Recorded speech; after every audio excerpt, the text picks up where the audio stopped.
en la defensa del petróleo y desde luego deseándole pronta recuperación a nuestro compañero Andrés Manuel López Obrador. Yo vengo aquí a brevemente dar unas palabras de aliento por un lado y por otra pues exponer brevemente las implicaciones, las consecuencias que tendría esta reforma energética si se aprueba.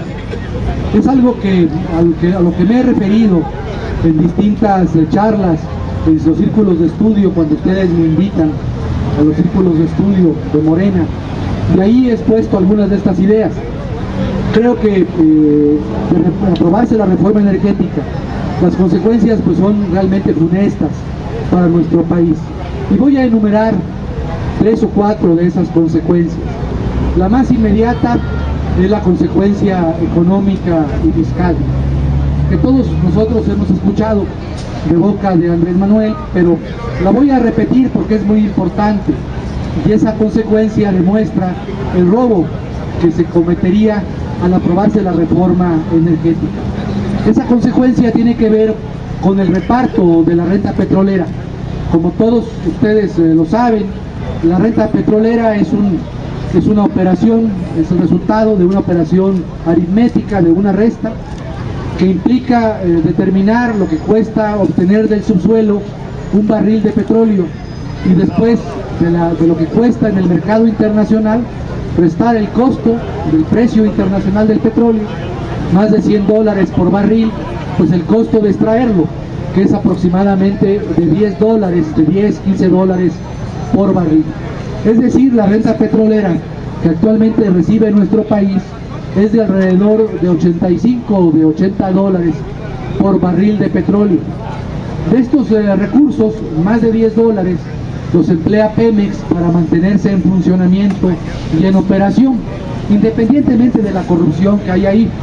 Pero 70 dólares, el resto de esa cantidad, son recursos que Pemex paga como contribución al fisco mexicano. Casi todos estos recursos de la renta petrolera van al fisco. En estos momentos son 70 dólares o más de 70 dólares por barril. Estos recursos van, lo que se llama, a la hacienda pública mexicana y son, como ustedes saben, parte del presupuesto nacional, del 40% de cada peso del gasto público en México. ¿Qué va a ocurrir si la reforma energética es aprobada? Que esos 80 dólares o 85 por barril que recibe nuestro país los tendremos que compartir con las empresas petroleras y eléctricas transnacionales. Y el Estado mexicano, en lugar de recibir 80 o 85 dólares por barril, pues va a recibir 40 dólares, 43 dólares por barril. Entonces, la pregunta es, ¿por qué si ese recurso que hoy lo recibimos en esos términos, por qué lo vamos a compartir? ¿Quién comparte lo que es suyo? ¿Quién comparte su carro? ¿Quién comparte? ¿Qué señora comparte su estufa? Y le dice a su vecina, mire comadre, la mitad de mi estufa es suya y la mitad es mía.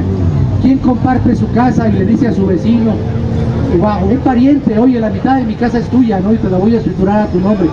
Pues esto es lo que quiere hacer el gobierno de Peña Nieto, compartir parte de la riqueza de nuestro país con el capital transnacional. Esta es una consecuencia evidente. Al compartirse con el capital transnacional estos recursos, el gobierno mexicano evidentemente va a dejar de recibir los impuestos que hoy paga Pemex, las contribuciones. ¿Y de dónde va a obtener Pemex estos recursos? Solamente hay dos vías: o incrementa impuestos o se endeuda el gobierno mexicano. Pues este hoyo fiscal, este hoyo financiero, solamente puede ser cubierto con más impuestos o con endeudamiento de nuestro país. Pues esa es la primera consecuencia. Hay otras consecuencias muy graves y muy preocupantes. Una consecuencia de tipo político es, por ejemplo, la sustitución de los poderes fácticos nacionales por poderes fácticos transnacionales. Hoy en México nos quejamos, Televisa, ¿qué tanto poder tiene? Slim tiene mucho poder, Televisión Azteca. Pues esto no va a ser nada comparado con el poder de las grandes empresas petroleras como ExxonMobil, como Chevron, como Shell, como British Petroleum. Esas grandes empresas petroleras van a tener, así como ahora Televisa y Televisión Azteca tienen una telebancada en la Cámara de Diputados y en la de Senadores, pues las empresas van a tener sus diputados, sus senadores, sus alcaldes, sus gobernadores, su presidente de la República. Quiere decir que los gobernantes de este país van a ser gobernantes peleles, gobernantes que van a ser financiados sus campañas por estos intereses económicos y van a trabajar esta clase gobernante como ya trabaja, pero de una manera más descarada para los poderes fácticos transnacionales. Esta es una consecuencia también muy grave. Otra consecuencia de la reforma energética tiene que ver con el Tratado de Libre Comercio. Cuando México firmó el Tratado de Libre Comercio con Estados Unidos y con Canadá, que es uno de los más de 20 tratados de libre comercio que ha firmado nuestro país, ahí se estipuló en el capítulo 6 que los recursos energéticos, el petróleo, el gas, la electricidad, el Estado mexicano se los reservaba, los excluía del Tratado de Libre Comercio. De aprobarse esta reforma energética, porque lo establece el Tratado de Libre Comercio, de manera automática, lo que va a ocurrir es que estos recursos se van a liberalizar, es decir, estos recursos van a ser susceptibles del libre comercio, de la economía de mercado. ¿Y esto qué significa? Pues esto significa, entre otras cosas, que las inversiones extranjeras van a estar protegidas, que el gobierno mexicano no va a poder expropiar estos recursos. Esto significa que el gobierno mexicano no va a poder legislar, por ejemplo, en materia de medio ambiente o en materia de recursos hídricos a nuestro favor, sino tenemos que hacerlo de acuerdo a las reglas de libre comercio y de los acuerdos comerciales que ha firmado nuestro país. ¿Qué otra consecuencia? Si hay un conflicto jurídico, por ejemplo, entre Pemex o la CFE con las compañías petroleras o eléctricas transnacionales, esos conflictos jurídicos no se van a resolver en nuestro país con el tratado, con las leyes mexicanas, ni con la intervención de los tribunales mexicanos. Esos conflictos jurídicos tendrán que resolverse en el extranjero, aplicando el derecho foráneo y aplicando los tratados de libre comercio y otros acuerdos. Canadá, Estados Unidos, ¿me das permiso de volver las cosas al estado que tenían antes de la reforma energética de 2013 o de 2014? De este tamaño son las consecuencias de la reforma energética. Una consecuencia muy grave, que yo comentaba a otro grupo de compañeros que están reunidos acá adelante, tiene que ver con los derechos de los pueblos originarios, los derechos de los pueblos indígenas. México firmó hace más de 20 años un tratado que se llama Convenio 169 de la Organización Internacional del Trabajo. Ese convenio 169 regula los derechos de los pueblos indígenas, de los pueblos originarios en nuestro país y en el mundo entero, de todos los países que han aceptado ese tratado. México aceptó ese tratado. Ese tratado dice, por ejemplo, dos cosas muy importantes. Dice, por un lado, que si hay explotación de recursos naturales en los territorios donde habitan los pueblos originarios, esa explotación no se puede realizar sin el permiso, sin el consentimiento del pueblo originario. Y el pueblo originario tiene que dar su autorización para que se realice la explotación.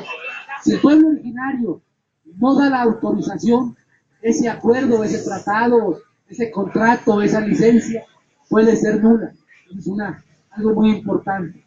Otra cosa muy importante, derivada del Tratado 169 de la OIT, y de lo que dice ya nuestra Constitución en el artículo 2, es un derecho que tienen los pueblos originarios, que se llama derecho del tanto.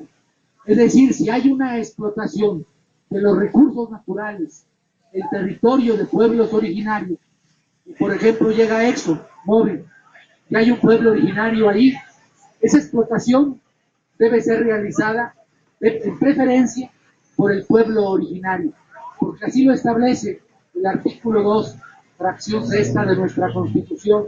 Es decir, Peña no puede entregar el contrato a la Exxon o a la Chevron sin previamente preguntarle al pueblo originario.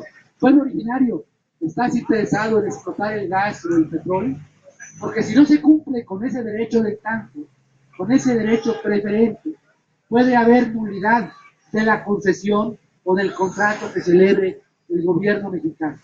Y así como estas consecuencias que les he comentado, hay muchísimas más consecuencias que afectarán la soberanía de nuestro país. Por ejemplo, una de ellas, y con esta voy a terminar, tiene que ver con algo que se llama el buque. Es decir, cuando México, si es que el Congreso aprueba la reforma energética, algo muy grave que va a ocurrir es que las empresas petroleras van a asentar en su contabilidad como recursos propios las reservas de hidrocarburos de nuestro país. De acuerdo a la Constitución, esta parte no se piensa modificar. Los hidrocarburos son de la nación.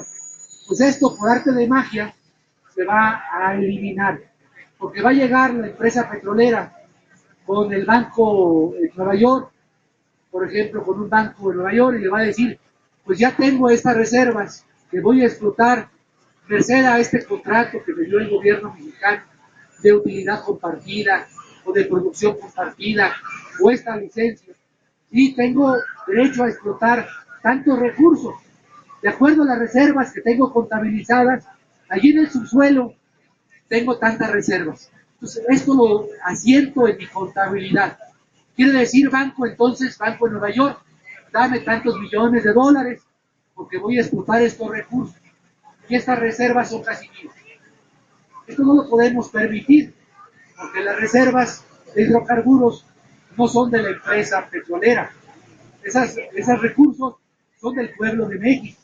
Y sin embargo, esas reservas van a estar en la Bolsa de Valores de Nueva York, en la contabilidad de las empresas petroleras, van a estar en los créditos que otorguen los bancos internacionales a las empresas petroleras para explotar los recursos del pueblo de México. Estas reformas implican, por lo tanto, un gran atropello al pueblo de México, un atropello que viola, que infringe la soberanía de nuestro país. No lo podemos permitir. Por eso tenemos que continuar con esta lucha. Aunque en este momento seamos muy pocos aquí en la calle, hay días, esta lucha no termina hoy, ni mañana, ni el próximo año. Esta lucha está empezando. Esta lucha se va a dar en todos los frentes de batalla. Son frentes de batalla pacíficos. Son frentes de batalla en cada contrato, en cada concesión, asesorando a los pueblos originarios, estando detrás de la lucha de los movimientos ecologistas de nuestro país, luchando por los recursos de nuestro país, defendiendo el agua, evitando, por ejemplo, prácticas como el fracking, que pueden afectar el medio ambiente, la contaminación del subsuelo en el norte de México, donde se piensa explotar lo que se llama el gas shale. Entonces, esta lucha está empezando. Esta lucha no va a acabar con la aprobación de la reforma energética si la reforma energética es aprobada. Yo los invito a que luchemos por los recursos naturales de nuestro país, que defendamos la soberanía, que seamos auténticos patriotas y desde luego que le mostremos nuestra solidaridad a nuestro compañero Andrés Manuel López Obrador. Muchas gracias, por favor.